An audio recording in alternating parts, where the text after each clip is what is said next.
믿음으로 세상을 이긴다라는 제목으로 하나님 말씀을 전하도록 하겠습니다. 우리가 이 땅에 사람으로서 살아가려면은 사회생활을 해야 됩니다. 사회생활하는 우리의 이 현장들이 세상이라고 할 수 있습니다.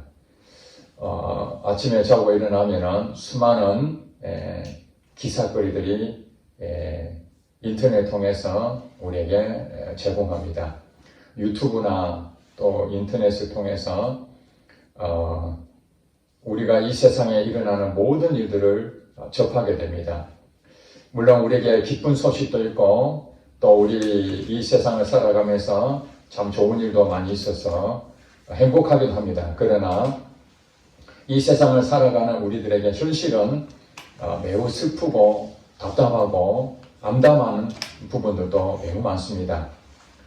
우리가 이 모든 부분에서 완전히 세상과 분리되는 그런 삶을 살고자 하려면은 우리가 속해 있는 가정, 일터, 또 사람들하고 관계들 이 모든 걸 다 끊어버리고 불교의 절처럼 아무도 없는 정말 속세의 관계를 다 끊어버리고 혼자서 먹고 자고 모든 부분을 차단된 채 이 세상하고 단절된 채 살아가게 된다면은 영향을 덜 받겠죠.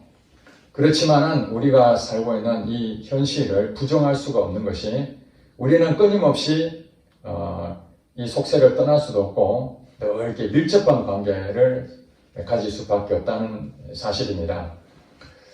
그래서 이 세상에 일어나는 모든 것들과 이 세상의 것들이 우리에게 엄청난 영향을 미칩니다. 그래서 우리가 세상에 현실적으로 정말 정의가 살아있고 좋은 소식들이 있으면은 우리가 살만하죠. 그런데 정의는 실종이 되고 불의가 판치고 억울한 일이 생기게 되고 들려오는 소식들은 참 살고 싶지 않다. 듣고 싶지도 않다.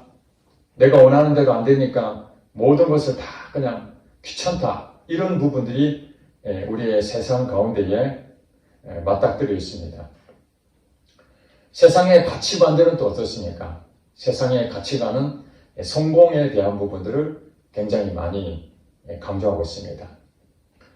많은 서적 가운데에 성공의 비결 이런 책들이 상당히 큰 인기를 끌고 있습니다. 모든 사람들은 성공에 대해서 싫어하는 사람이 없을 것입니다. 실패하고 낙심하고 좌절되는 걸 누가 좋아하겠습니까? 모든 것이 다 잘되고 성공하기를 바랄 것입니다. 그러나 세상에서 말하는 이 성공이 무엇입니까? 직장생활 하신 분들은 그래도 내가 임원은 한번 해보고 싶다. 군대에 있는 장교들은 별을 다는 장군이 되기를 또 그게 성공이다 생각하시죠. 그 다음에 기업을 운영하는 사람은 큰 회사, 대기업, 제대로의 총수가 되는 것을 성공했다. 그렇게 생각할 수 있습니다.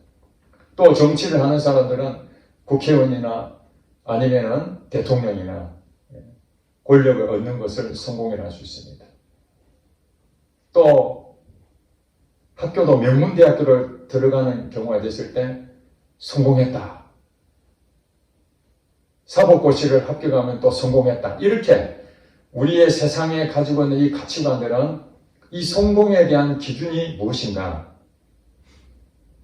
우리가 생각했던 것들을 이루어가는 것.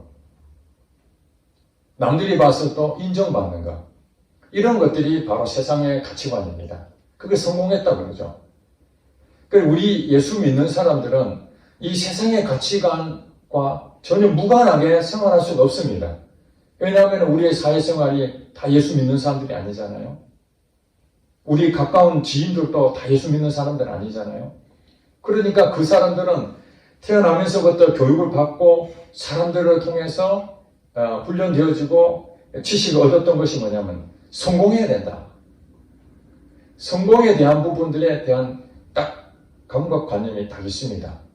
그러니까 우리 예수 믿는 사람들도 그 성공에 대한 부분에서 세상의 가치관대로 성공해야 되겠다라는 생각을 은연중에 영향을 받을 수밖에 없는 것이죠. 그래서 우리가 이 세상의 가치관으로 살아가는 부분에서 우리 믿는 사람들은 또 다른 고민과 갈등이 생깁니다. 예수를 안 믿었을 때는 그냥 이 세상이 말하는 가치관대로 그냥 성공을 향해서 최선을 다해서 노력하고 열심히 하면은 내가 성공할 수 있어. 그렇게 생각하고 가지만은 예수를 믿는 사람들은 그렇게 가는 것이 맞느냐 아니면 그렇게 가면 안 되느냐 하는 부분에 대해서 성경의 잣대를 가져야 되는 거죠. 우리 기준으로 성공을 하는 것이 아니라 하나님의 기준에 맞는 성공을 해야 되는 것입니다. 그러니까 이 세상이 말하는 그 성공과 하나님이 말씀하시는 그 성공이 똑같은 부분도 있지만은 많은 부분에서 굉장한 많은 차이가 있을 수 있다는 것입니다. 오히려 이 세상의 가치관으로 성공했다라는 것이 하나님 편에 봤을 때 그건 성공이 아니라 저주일 수도 있고 그게 실패일 수 있다라는 사실입니다. 왜냐하면은 우리 성경에 보면은 이 세상의 가치관으로 성공을 말한다면은 여러분 왕이라는 존재가 어떻습니까? 한 나라의 왕은 권세잖아요. 권력의 상징입니다. 그 왕의 명령대로 모든 것이 다 이루어져야 될 그런 관계 아닙니까? 그럼 예수님이 이 땅에 오셨을 때 무엇으로 오셨어요? 왕으로 오셨잖아요. 만왕의 왕이 되시고 만주의 주가 되신다고 성경이 말씀하셨어요. 그럼 왕으로 오셨다면 세상의 가치관을 한다면 어디서 태어나야 됩니까? 궁전 아닙니까? 궁전. 왕이니까. 어마어마한 참 화려하고 멋진 그 궁전에서 태어나는 것이 왕의 출생인데 실질적으로 예수님은 여러분 성경에 보시다시피 말이 살고 있는 마구간에서 태어났지 않습니까? 그게 성공입니까?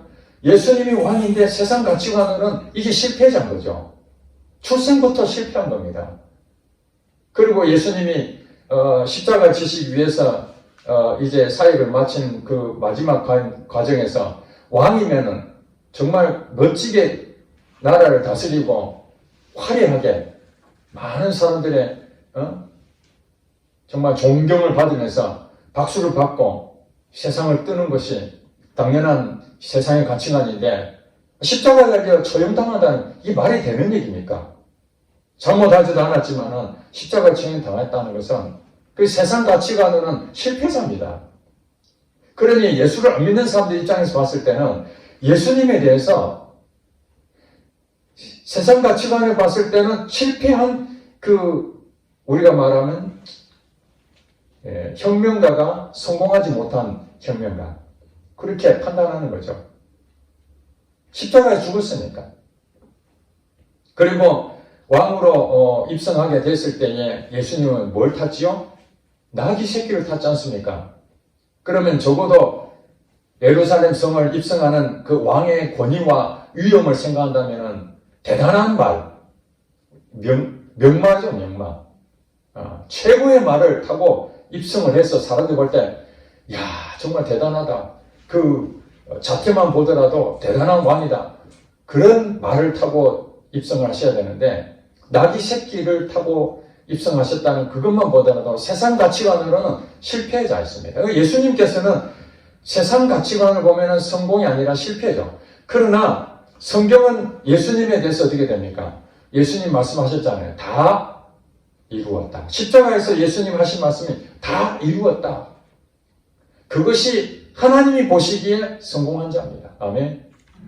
성공이라는 것이 세상이 보고 있는 그 가치관으로 성공으로 생각하면 예수님은 실패자지만은 하나님이 사역에 대한 하나님이 계획하신 부분을 명확하게 한치 어긋남도 없이 그대로 순종하며 그 삶을 이 땅에 살아내신 분, 그분이야말로 바로 성공한 내용을 우리에게 보여주고 있는 것입니다. 자, 그렇다면 우리 예수 믿는 사람들은 이 세상에 대해서 어떻게 해야 됩니까?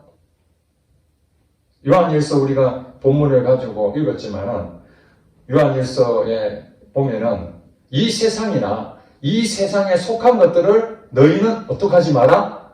사랑하지 말라. 이 세상이나 이 세상에 속한 것들을 너희는 사랑하지 말라. 사랑이라는 건 무엇입니까? 그것을 관심을 가지고 거기에 주목하고 그것과 함께 동고동락하는 것이죠. 이 사랑이라는 것은. 그거 없이는 못 산다는 거예요. 이 세상이나 이 세상에서 나오는 것들을 그것을 관심을 가지고 거기에 주목하고 거기에 빠져 있다면은 그것은 성경에 보니까 하나님께로부터 난 것이 아니다. 하나님께로부터 난 것이 아니면 누구로부터 왔다는 거예요? 이 마귀로부터 왔다는 겁니다. 마귀로부터. 이 세상에 있는 모든 이 풍족, 세상의 그 가치관들, 이거는 하나님께로부터 온 것이 아니라 마귀로부터 왔다는 것입니다. 그래서 공중권세 잡은 자, 마귀를 공중권세 잡은, 이 세상의 임금이다. 이 세상의 임금, 통치한다는 거잖아요. 마귀가 이 세상을 장악해서 통치합니다. 그러니 마귀가 주는 이 세상의 가치관은 무엇이겠습니까? 좋은 거 주는 것이 아니라 망하게 하는 거예요. 우리를 성공이라는 것들 이렇게 포장해가지고 결국에는 욕망을 가지게 해서 망해버리라는 거예요. 망해버리라. 그러니까 이 세상의 가치관에 성공을 따라가는 것들이 당장에는 좋아 보이지만은 결국에는 망하게 됩니다. 그래서 우리가 가지고 있는, 자, 성공해야 되겠다. 나는 이제 직장생활 하니까 임원이 목표야. 군대 들어가는 장교들은 나는 장군이 목표야. 정치하는 사람 나는 대통령이 목표야. 그렇게 어떤 자리를 생각하고 그것을 얻기 위해서 노력하고 한다면 여러분 그 안에 무엇이 있습니다. 성공을 위해서 수단과 방법을 가리지 않고 얻어내기 위해서 전류투구할 수밖에 없는 거죠. 그래 경쟁자가 생기면 안 되는 것이죠. 자기 혼자 그걸 차지해야 되는데 내가 임원을 가야 되는데 내하고 경쟁자가 있어요. 그러면 그 사람이 그 자리 차지하면 내가 어떻게 됩니까? 빼앗기잖아요. 성공 못 하잖아요. 늦어지잖아요. 그러니까 경쟁자를 누르고 올라서려면 어떻게 해야 됩니까? 그 사람에 대해서 잘못된 것들을 들춰내고 공격하고 이것이 우리를 암담하게 한다는 거예요. 이 세상의 것들을 끊임없이 쏟아지는 수많은 이 정보들을 들을 때에 답답하잖아요. 양보하고 사랑하고 희생하고 헌신해야 되는 그런 부분에 이 세상이 아니라 서로 암투가 난무하고 남을 비방하고 악플을 달고 상대방을 넘어뜨리게 하기 위해서 온갖 곤모수술을 다 하잖아요. 그 이유가 무엇입니까? 성공하려고. 자기의 이익을 위해서 이 세상은 가라고 그렇게 사단은 뒤에서 계속해서 부추깁니다. 그러면 우리는 세상을 사랑하지 않아야 되는데 예수를 믿는 사람들은 하나님께로부터 났으니까 세상을 사랑하지 않아야 되는데 어떻습니까? 거기에 소속되어 있는 한, 우리 일터에 소속되어 있는 한, 이 사회에 소속되어 있는 한 그거다 끊을 수 없으니까 계속해서 영향을 받을 수밖에 없는 것입니다. 그러면 우리는 어떻게 됩니까? 오늘 본문에 보니까 무릇 하나님께로부터 4절에 보니까 난 자마다 무엇을 이기느니라? 세상을 이기느니라. 하나님께로부터 난 자가 세상을 이긴다는 거예요. 그러니까 세상에 굴복하는 것이 아니라 세상과 타협하는 것이 아니라 세상을 이긴다는 말이 무엇입니까? 승리하는 것이죠. 세상에 굴복하지 아니하고 세상을 사랑하지도 않고 어떻게 세상을 이길 수가 있겠습니까? 우리 힘으로는 안 되는 것이죠. 그러니까 성경이 뭐라 합니까? 하나님께로부터 난 자는 세상을 이기느니라. 하나님께로부터 난 자. 마귀로부터 난 자는 세상을 이긴다, 못 이긴다? 못 이긴다. 자기 스스로 나는 절대로 그렇게 살지 않아야 되겠다. 하지만은 마귀로부터 난 자는 어쩔 수 없이 이 세상에 속해 있기 때문에 그냥 그 가치관을 따라갈 수밖에 없다. 그러나 예수를 믿는 사람, 이 성도들은 마귀의 모든 관계가 끊어지고 이제 하나님께로부터 났기 때문에 하나님이 나를 이 세상을 이길 수 있는 능력을 주신다는 것입니다. 그것이 무엇입니까? 오늘 본문에 보니까 세상을 이기는 승리는 이것이니 우리의 무엇이라고요? 믿음입니다. 여러분, 제가 13년 동안 여러분한테 설교를 하면서 여러 설교를 많이 했지만은 아마도 가장 많이 설교한 것 중에 하나가 믿음에 대한 설교일 것입니다. 여러분들도 수없이 이 믿음에 대한 설교를 많이 들었습니다. 근데 오늘 또 여러분들에게 믿음에 대한 설교를 또 하게 됩니다. 왜 그럴까요? 세상을 이길 수 있는 방법은 믿음밖에 없다고 지금 말씀하고 있기 때문에 그렇습니다. 우리가 믿는다는 것은 그냥 보이지 않는 것을 막연히 그냥 있겠지, 상상 속의 무엇을 내 신념으로서 그렇게 가지고 있는 그 믿음을 말하는 것이 아닙니다. 다시 말씀드립니다. 여러분 속에 있는 믿음을 얘기하는 것이 아니라 하나님으로부터 주어진 그 믿음, 그것이 이 세상을 이길 승리라는 거예요. 자, 그렇다면은 믿음이 뭐라고요? 로마서 10장에 보면 이렇게 나와요. 믿음은 들음에서 나며. 자, 믿음은 어디서 생긴다고요? 들어야 된다는 거예요. 들어야 됩니다. 여러분이 지금 믿는 부분이 있다면 무언가 들었을 것입니다. 근데 이 듣는다는 것은 이 육적인 귀로 듣는 것이 아닙니다. 제가 지금 여러분한테 말씀을 전하는데 일단 육적으로 말을 했기 때문에 여러분 육적인 귀로 듣잖아요. 들을 때 이해가 되잖아요. 그것을 여러분 판단하고 거기에 대해서 이 말이구나 하고 공감하든지 아니면 거기에 대해서 분석하든지 해석을 하든지 여러분들이 나름대로 할 것입니다. 그런데 여기서 믿음이라는 것은 들으면서 난다는 것은 이 듣는다는 것은 영적인 귀를 말하는 것입니다. 여러분들은 지금 듣지만은 여러분 안에 영과 혼과 육이 있다고 그랬잖아요. 그러니까 이 하나님 말씀은 육적인 말씀이 아니라 영적인 말이거든요. 영적인 말은 영으로 들어야 됩니다. 영으로. 그래서 믿음은 들음에서 나며 들음은 무엇이라고요? 그리스도의 말씀으로 말미암느니라. 자, 그러니까 무엇을 듣느냐? 영적으로 듣는 게 있는데 그것은 사단의 말을 듣는 것이 아니라 그리스도의 말씀을 듣는 것이 바로 믿음이 계속 우리에게 부어지는 겁니다. 믿음이 거기서 생기는 겁니다. 그러니까 우리의 믿음을 지금 얘기하는 것이 아니라 그리스도를 통해서 주시는 믿음이 있는데 그것은 그리스도 말씀을 통해서 우리에게 그 믿음이 자라게 되는 것이죠. 아멘입니까? 아멘. 그러니까 우리가 생각할 때는 우리가 겉으로 봤을 때는 내 믿음처럼 보이지만은 실질적으로 하나님이 내게 믿음을 주시는 거예요. 우리 기도할 때도 뭐라고 기도합니까? 하나님 내게 믿음을 주시옵소서. 그렇게 기도하지 않습니까? 내 자체적으로 나오는 믿음을 왜 구합니까? 하나님이 내게 믿음을 주셔야 되는 겁니다. 우리가 예수를 믿는 구원에 이르는 그것이 어디서 나오냐? 믿음이잖아요. 그 믿음은 내 믿음이 아니라 하나님이 내게 믿도록 믿음을 주신 거예요. 그래서 믿어지는 거죠. 마찬가지로 여러분들이 그 믿음에 대한 부분들을 어떻게 생각하느냐? 말씀을 통해서 여러분들이 믿음이 자라게 됩니다. 하나님 말씀을 읽을 때에 그 말씀이구나. 설교를 들을 때에 그 말씀이 바로 그것이구나. 여러분 깨달음이 오잖아요. 그건 육적으로 깨달아지는 게 아니잖아요. 그냥 들을 뿐이죠. 육적인 것은. 그래서 여러분들이 그 말씀을 듣고 이게 그 하나님 내게 말씀하시는 거야. 무엇으로 합니까? 영으로 하는 거예요. 영으로. 그것이 바로 그것이 깨달아졌을 때 그것이 바로 여러분에게 하나님 주시는 믿음입니다. 그게.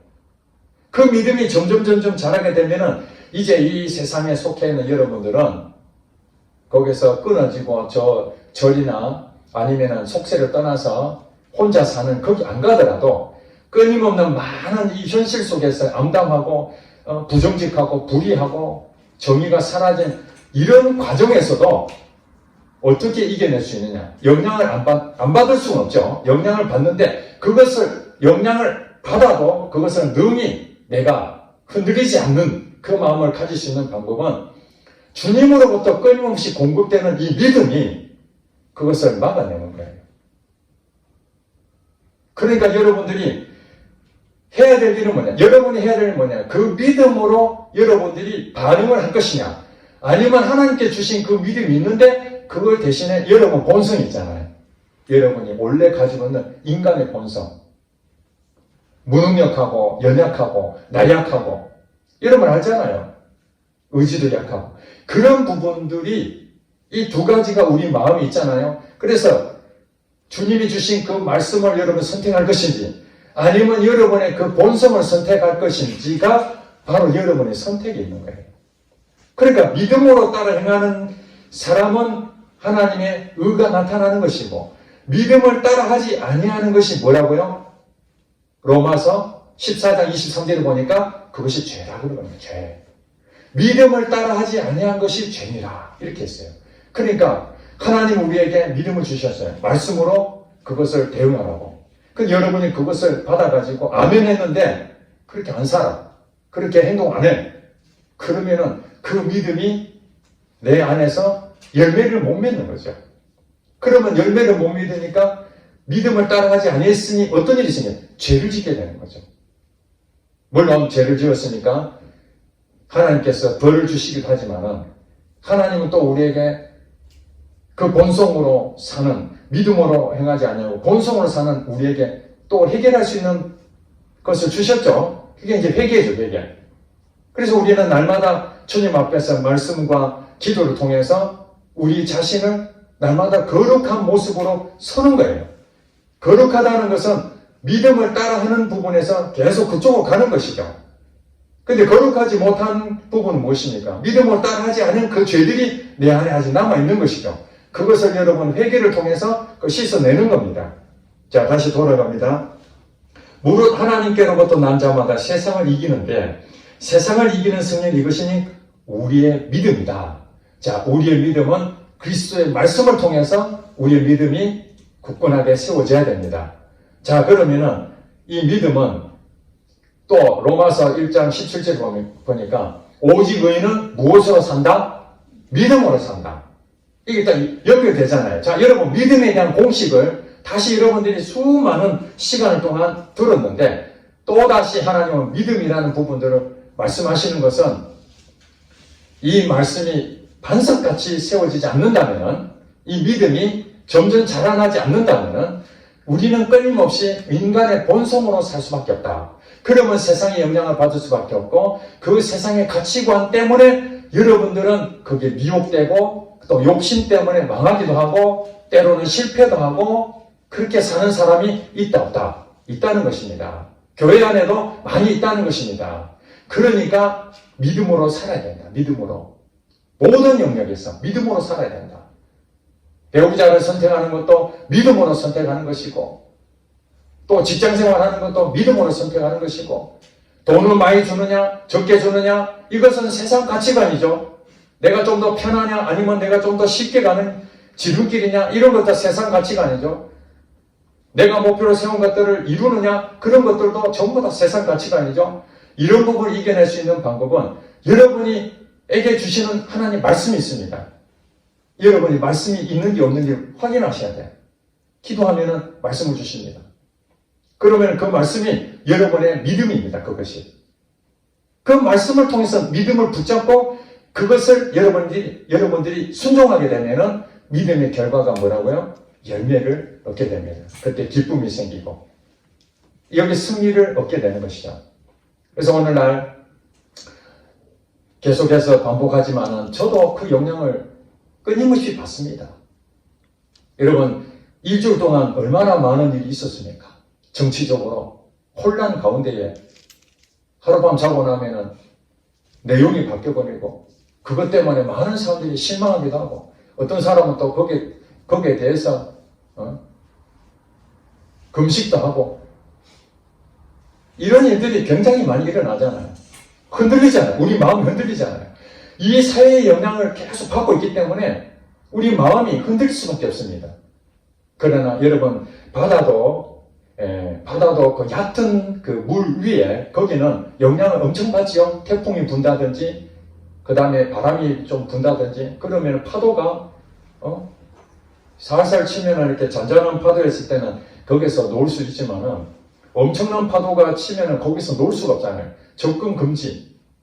바다에 들어가지 못하도록 막아야 되잖아요. 그런데 아무리 요동치더라도 바다 깊숙한 데는 여러분 어떻습니까? 고요합니다. 태풍이 불어도 고요합니다. 왜냐하면 태풍이 없는 게 아닙니다. 분명히 태풍이 있는데 그 바닷속은 고요한 이유가 뭡니까? 흔들리지 않는, 전혀 흔들리지 않는 그런 상태에 있기 때문에 태풍이 쳐도 아무 문제 없는 거죠. 나무도 얇았을 때는, 가냘플 때는 엄청나게 흔들리잖아요. 바람에. 작은 바람도 그냥 막 흔들립니다. 그런데 몇백 년 된 그 굵은 나무는 끄떡없습니다. 태풍이 불든 홍수가 지나가든 뿌리가 밑에 완전히 박혀있는 그 나무들은 어떤 환경에서도 지배를 받지 않습니다. 태풍이 안 붑니까? 바람이 안 붑니까? 비가 안 옵니까? 아닙니다. 그 환경은 똑같이 오지만은 내 자신이 반석같이 그 믿음이 서 있다면은 어떤 환경이 오더라도 능히 이겨낼 수 있습니다. 그렇기 때문에 나 자신을 붙잡게 되면은 넘어질 수밖에 없죠. 그거는 가냘프기 때문에. 그래서 예수님께서도 분명히 말씀했잖아요. 반석 위에 세운 집을 얘기하시잖아요. 모래 위에 세운 집과 반석 위에 세운 집이 있는데, 반석 위에 세운 집은 믿음의 반석 같은 그게 집을 딱 지어놓으면은 창수가 나고 바람이 불고 아무래도 무너진다, 안 무너진다? 안 무너진다는 거예요. 그러나 모래 위에 쌓은 집은 아무리 멋지게 지어놔도 바람 불고 태풍 불면은 어떻습니까? 기반이 약하기 때문에 그냥 넘어집니다. 자, 오늘 여러분들 주일날 맞이해서 참 힘들게 참 편히 쉬어야 되고 하루 일요일날 하루는 그래도 휴무니까 휴식을 취해야 되는데도 불구하고 일찍 일어나서 이 예배 1시간 드리려고 애들 모였습니다. 자, 여기 모인 것은 태풍이 칩니까? 바람이 붑니까? 홍수가 났습니까? 그런 일이 없잖아요.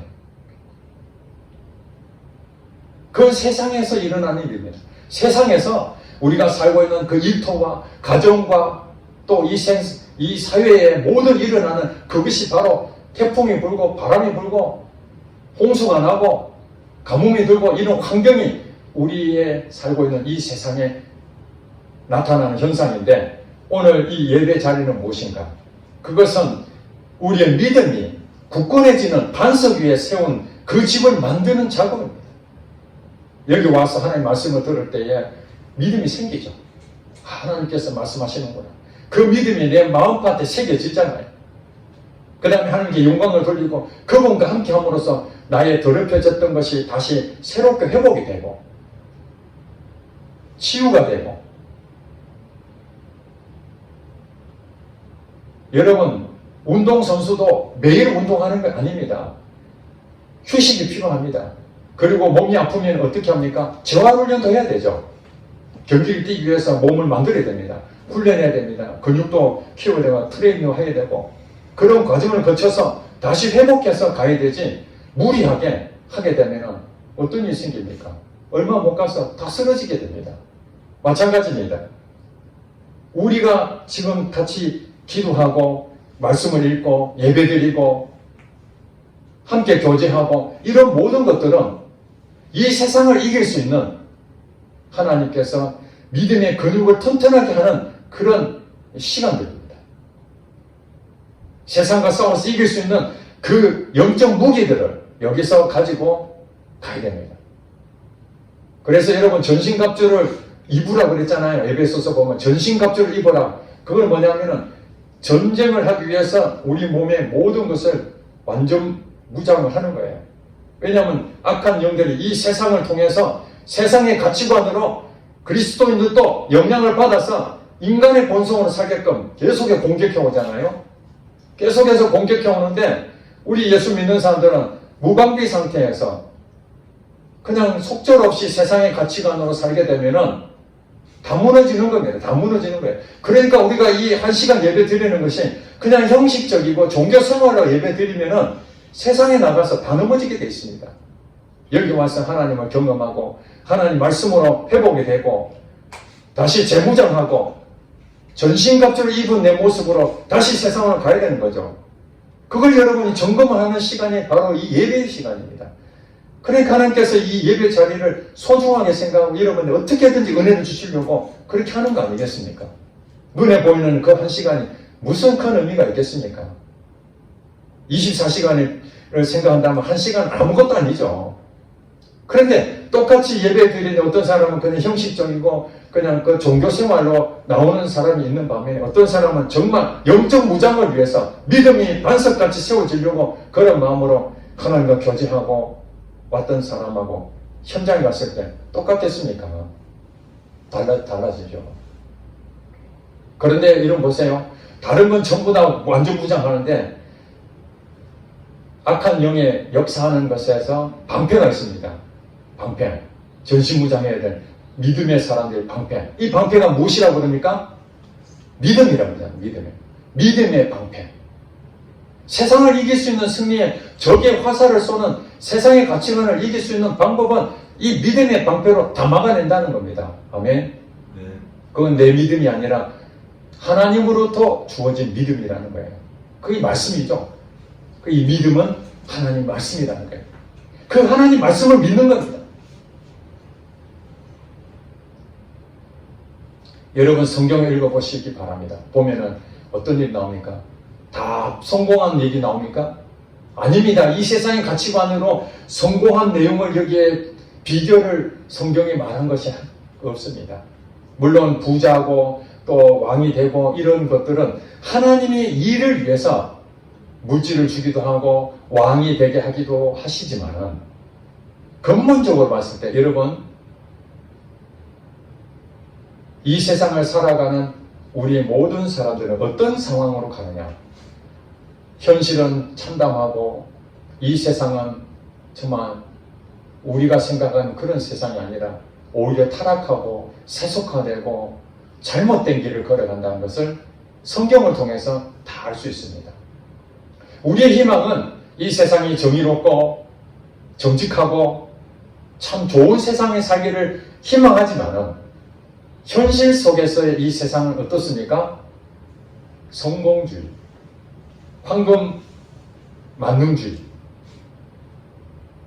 자기 이익을 생각하는 이기주의, 이런 데에 세상은 가고 있다는 것입니다. 성경에도 보면은 이스라엘 백성들 가운데에 왕이 남쪽 유다와 북쪽 이스라엘이 나누어졌죠. 북쪽 이스라엘은 19명의 왕이 있었고 남쪽 이스라엘은 20명의 왕이 있었습니다. 합쳐서 몇 명이죠? 39명이 이스라엘에 왕이 있었는데 39명이 왕이 됐는데 그 39명 중에 열왕기 상하를 여러분 쭉 읽어보시면 39명의 왕의 기록이 쭉 나와 있습니다. 그런데 정말 정직하고 하나님의 말씀대로 이 세상을 이기고 승리했던 믿음으로 사는 왕이 몇 명 있습니까? 이스라엘 나라의 왕인데 이스라엘 나라가 알잖아요. 하나님 믿는 백성인데 그 나라의 왕이 한 서너 명 정도만 하나님이 말씀하신 대로 살아갔고 나머지는 전부 다 악한 왕이라고 성경은 말하고 있습니다. 그러면 여러분 아시겠죠?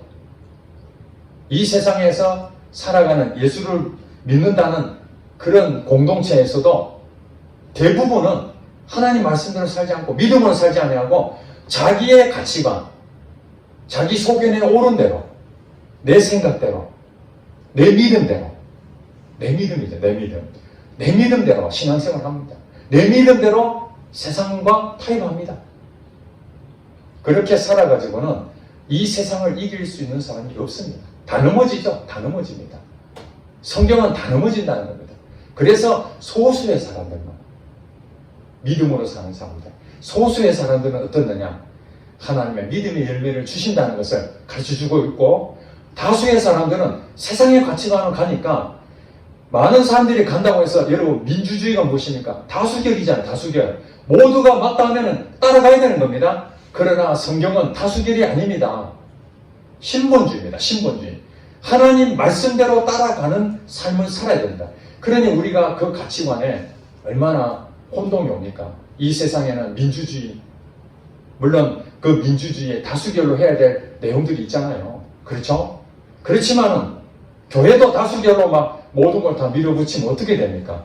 하나님은 이렇게 해놨는데 성도들이 그거는 싫습니다. 우리는 이렇게 가야 되겠습니다.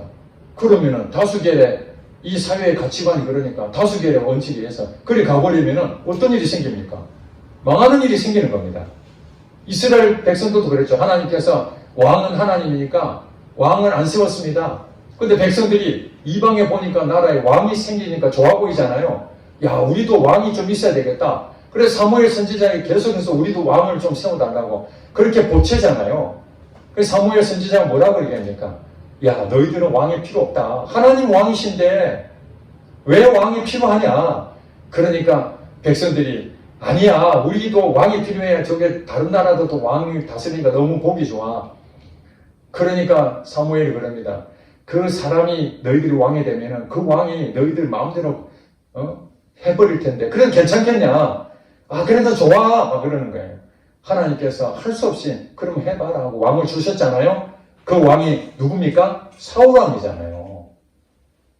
다수결로 백성들이 원하니까 다수결에 의해서 사울왕이 세워졌는데 하나님 말씀은 순종했습니까? 불순종했습니까? 불순종했잖아요.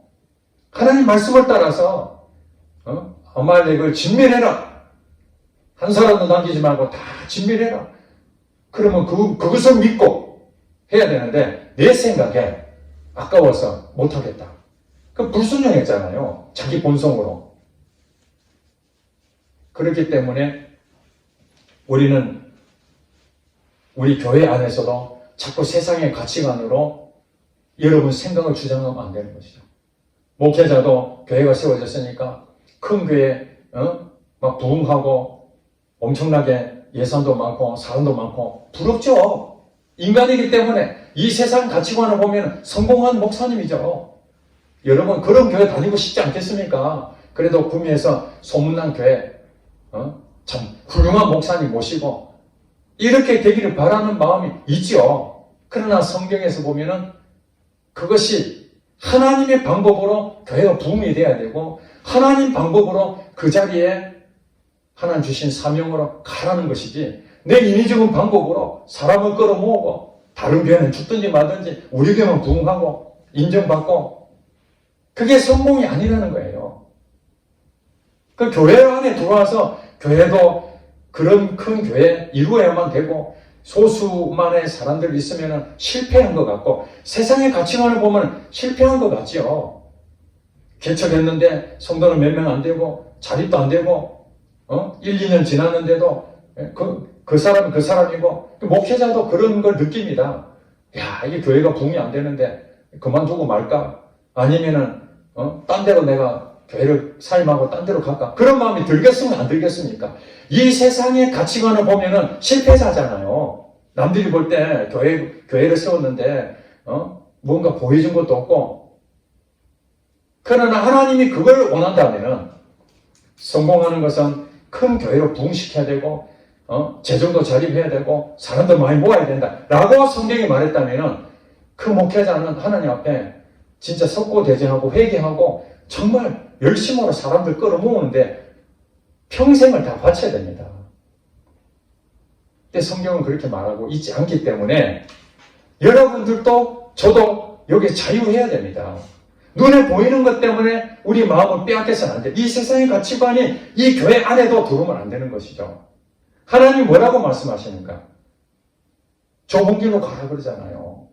넓은 길로 가면은 그것은 사람들이 야 좋다 편안하다 넓은 길이다 그 길로 많이 가지만은 그 길은 멸망으로 가는 길이고 좁은 길로 가는 것은 사람들이 협착하고 힘드니까 거기는 가는 사람이 별로 없다. 그러나 이 좁은 길이 생명으로 가는 길이라고 말씀했지 않습니까? 누가 하셨죠? 제가 한 말이 아니라 예수님이 말씀하셨습니다.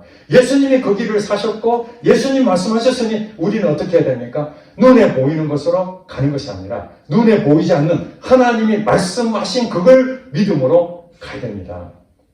그렇기 때문에 고린도후서 4장 18절 말씀처럼 우리가 주목해야 되는 것은 보이는 것이 아니니 보이는 것은 뭐라고요? 잠깐이요. 보이지 않는 것은 영원합니다. 이 세상의 가치관에는 보이는 것입니다. 보이는 것에 쫓아가면 다 망합니다. 그러나 보이는 것은 잠깐입니다. 우리가 군대에 장교로 가서 장군 되면은 세상을 얻은 것처럼 느껴지겠죠. 성공했다 그랬잖아요. 그러나 그 사람은 결국에는 은퇴하면 별 내려놓고 은퇴를 해야 됩니다. 회사에서도 은퇴가 있지 않습니까? 임원을 하든 사장을 하든 은퇴해야 됩니다. 그럼 평행이 돌아가는 겁니다. 그리고 재벌이 됐다 해서 그 영혼이 자기 것입니까? 결국 이 세상 끝나면은 아들이나 아니면은 자기 자녀들 사회에 기부하고 다 재산 놓고 다 떠나야 됩니다. 그게 현실입니다. 보이는 것은 잠깐이요 보이지 않는 것은 영원하다. 그러니 하나님 말씀 보이지 않지만은 그 말씀을 믿음으로 살아가는 우리들. 그래서 많든지 적든지 하나님이 말씀하시면 그건 옳은 것이고, 하나님 말씀하지 않는 것은 아무리 좋아 보여도 그건 옳은 것이 아니라는 것입니다. 그러므로 저와 여러분들은 이 세상을 이기는, 세상의 영향을 받지 않을 수가 없지만 그 영향을 받더라도 그걸 이길 수 있는 승리는 믿음인데, 그 믿음은 하나님이 주신 그 믿음, 말씀이죠. 그 말씀이 내게 든든하게 세워져서 오직 의인은 믿음으로 산다. 그래서 여러분들이 어떤 일이 생기면 믿음을 작동을 해야 됩니다. 나라도 믿음을 작동해야 되고, 여러분 가정도 믿음을 작동해야 되고, 여러분 관계되는 모든 지인들도 믿음을 작동해야 돼요. 교회도 믿음으로 하는 거예요. 하나님 말씀하시면 그렇습니다. 하나님이 말씀하셨으면 하나님 책임지시겠죠. 돈은 없지만 하나님 주실 것입니다. 이게 믿음이죠. 아이고 목사님 그거는 안 됩니다. 내 생각으로는 아무리 계산해봐도 답이 안 나옵니다. 돈이 없는데 어떻게 합니까? 그게 믿음입니까? 아니면 자기 생각입니까? 그렇게 자기 생각으로 세상 가치관을 생각한다면 사실은 교회에서 어떤 일을 할 수 없는 것입니다. 세상의 잣대로 한다면. 그러므로 우리는 교회에서든지 어디서든지 우리 믿음의 분량을 키워서 믿음으로 사는 행동들을 계속해 나가서 믿음의 열매가 나타나고, 때로는 인간이기 때문에 아직 여전히 믿음이 부족해서 또 인간의 본성이 나타날 때는 우리는 뭐합니까? 주님 앞에 엎드려 다시 회개하고 또 기도함으로써 말씀으로 다시 돌아감으로써 내 마음이 항상 거룩해짐으로, 그러므로써 여러분 든든해서 이 세상의 영향을 받지 않고 여러분 능히 이기는 여러분 되시길 주의 이름으로 축복합니다. 기도하겠습니다.